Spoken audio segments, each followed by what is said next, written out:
इस selection series में यानी कि पंचायत सीरीज में हम 2 बुक को कवर करेंगे। नंबर 1 ये बुक है जो कि पर्यावरण एवं पारिस्थितिकी की है, और नंबर 2 ये बुक है जो भारतीय संविधान एवं राज्य व्यवस्था। ये यूपीपीसीएस के लिए हैं दोनों। और इसके बाद हम दृष्टि आईएएस की बुक है वो जिसमें पीवाईक्यू दिए हैं उसको हम डिस्कस करेंगे। और बारी बारी से जब तक ये दोनों बुक चलेंगी तो उसके ये जब तक दोनों खत्म नहीं हो जाएंगे तब तक हम दूसरी बुक स्टार्ट नहीं करेंगे, कोई तीसरी बुक पहले इन दोनों करेंगे। चलिए शुरू करते हैं।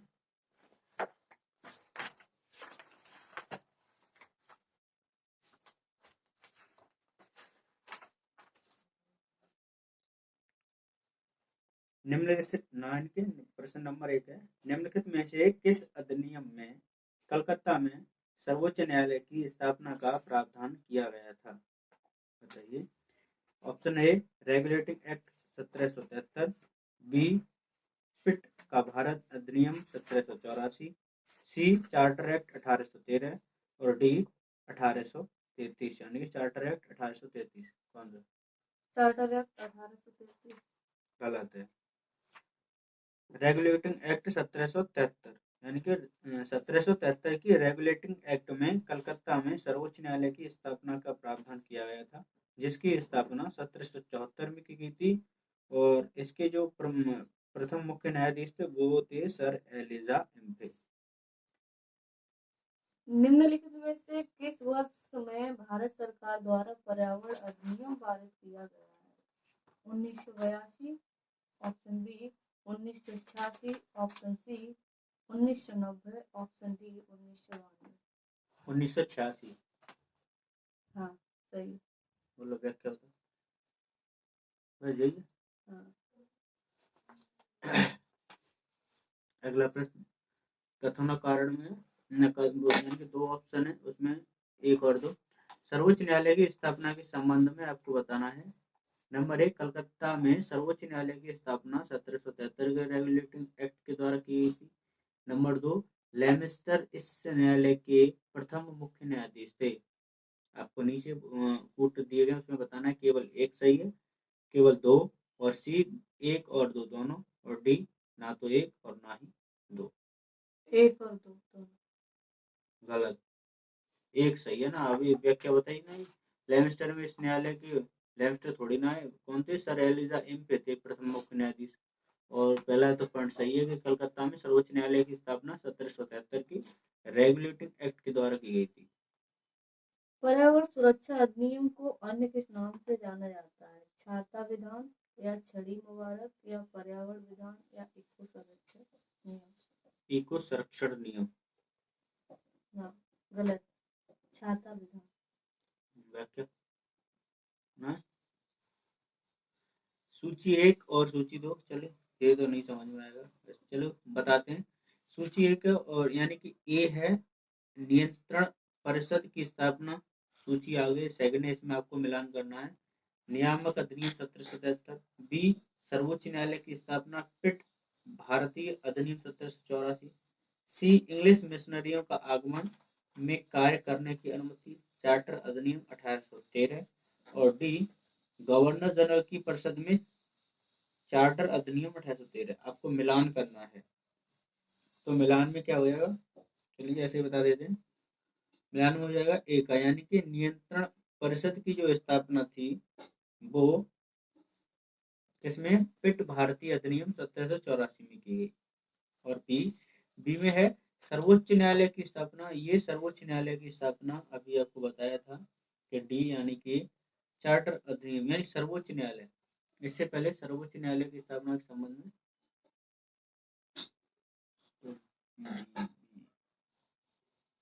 तो सर्वोच्च न्यायालय की स्थापना कब? नियामक अधिनियम 1773 में। अभी बताया था 1773 में सर्वोच्च न्यायालय की स्थापना।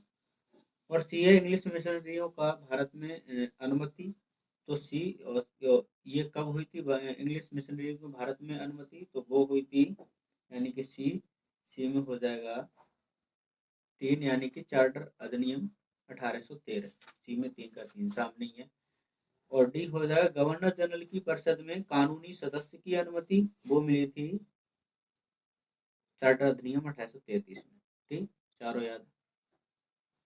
पूछा अगला। 20वीं सदी के 80 के दशक के मध्य विकास के नकारात्मक पक्षों पर विस्तार से चर्चा की गई है। निम्नलिखित में से कौन सा उनमें महत्वपूर्ण नहीं था?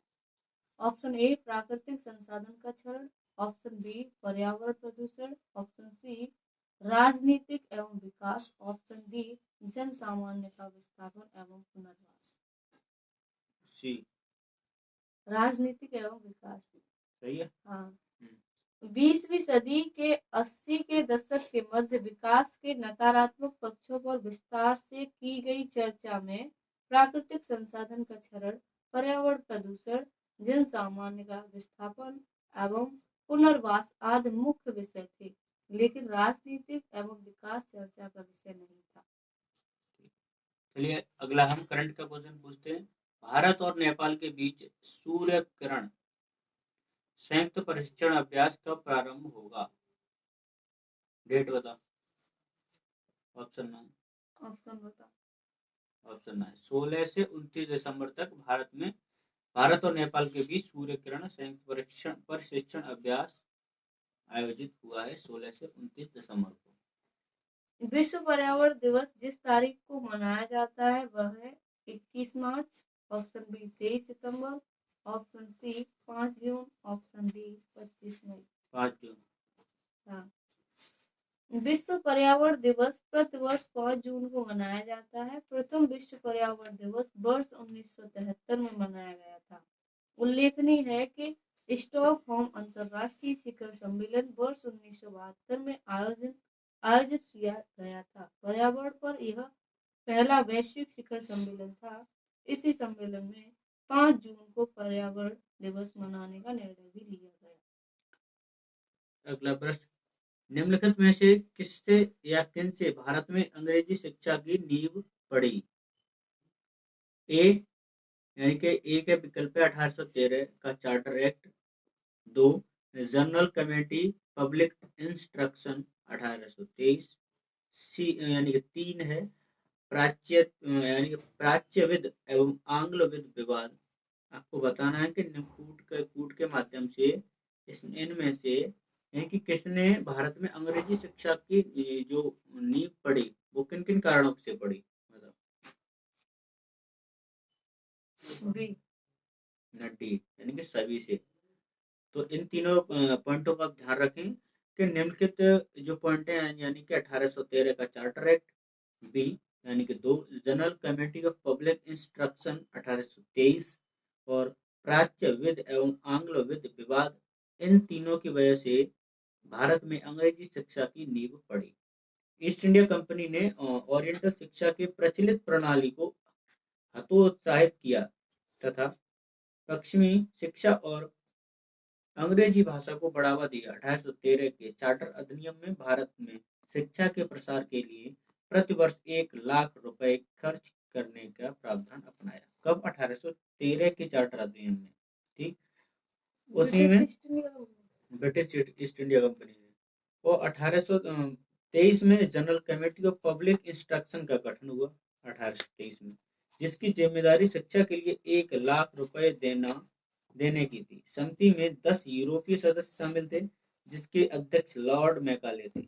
इसके बाद governor general Lord William Cavendish और बेंटिंग ये दोनों थे। इनका कार्यकाल था 1828 और 35 के शासनकाल में 7 मार्च 1835 में लॉर्ड मैकाले के प्रस्ताव को स्वीकृत कर भारत में अंग्रेजी को उच्च शिक्षा का माध्यम मान लिया। भारत में आंग्ल शिक्षा के समर्थकों और नेता ट्रेवलियन थे, जबकि एच.टी. प्रिंसेस प्राच्य शिक्षा के समर्थक के नेतृत्व करता था। अगला, पारिस्थितिकी तंत्र की संकल्पना को प्रस्तावित किया था। ऑप्शन ए जी टेलर ने, ऑप्शन बी ई हस्टिंग्स ने, ऑप्शन सी डी आर स्टोकडॉर्फ, ऑप्शन डी टांसले ने। वर्ष 1935 में ए जी टांसले द्वारा सर्वप्रथम पारिस्थितिकी तंत्र की संकल्पना प्रस्तावित की गई। किस अधिनियम के द्वारा ब्रिटिश संसद ने चाय और चीनी और चाय यानी कि ब्रिटिश संसद ने चाय और चीन के साथ व्यापार को छोड़कर ईस्ट इंडिया कंपनी के भारत के साथ व्यापारिक एकाधिकार को समाप्त कर दिया? किस अधिनियम के द्वारा? बता, ऑप्शन बताओ। ऐसे ही बता। 1813। ठीक है, 1813 के चार्टर अधिनियम के तहत। नीचे व्याख्या बता देते हैं। 1813 के चार्टर अधिनियम के माध्यम से ब्रिटिश संसद ने चाय और चीन के साथ व्यापार को छोड़कर ईस्ट इंडिया कंपनी के भारत के साथ व्यापारिक एकाधिकार को समाप्त कर दिया, जबकि 1833 के चार्टर अधिनियम द्वारा कंपनी के समस्त व्यापारिक कार्य समाप्त कर दिए गए तथा भविष्य में कंपनी को केवल राजनैतिक कार्य ही करने थे। निम्नलिखित में से कौन पारिस्थितिकी तंत्र के विषय में सही नहीं है? ऑप्शन ए, यह अजैविक एवं जैविक दोनों संगठकों से युक्त होता है। ऑप्शन बी, इसकी अपनी स्वयं की उत्पादकता होती है। ऑप्शन सी, यह एक बंद तंत्र होता है। ऑप्शन डी, यह प्राकृतिक संसाधन तंत्र होता है। प्राकृतिक संसाधन तंत्र गलत, यह एक बंद तंत्र होता है। व्याख्या है, पारिस्थितिकी तंत्र एक खुला तंत्र होता है क्योंकि इसमें ऊर्जा तथा पदार्थों का लगातार निवेश तथा बहिर्गमन होता रहता है और ध्यातव्य यह बंद तंत्र में यह क्रियाएं नहीं होती हैं। चलिए, आज का लास्ट प्रश्न, लाइट चली गई है।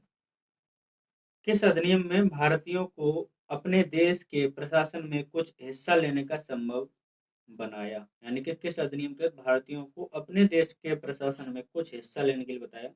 ए, charter act 1833, B, charter act 1853 और C, government of India act 1858 और लास्ट और D, Indian counselling act 1861। Indian council. कौन सा?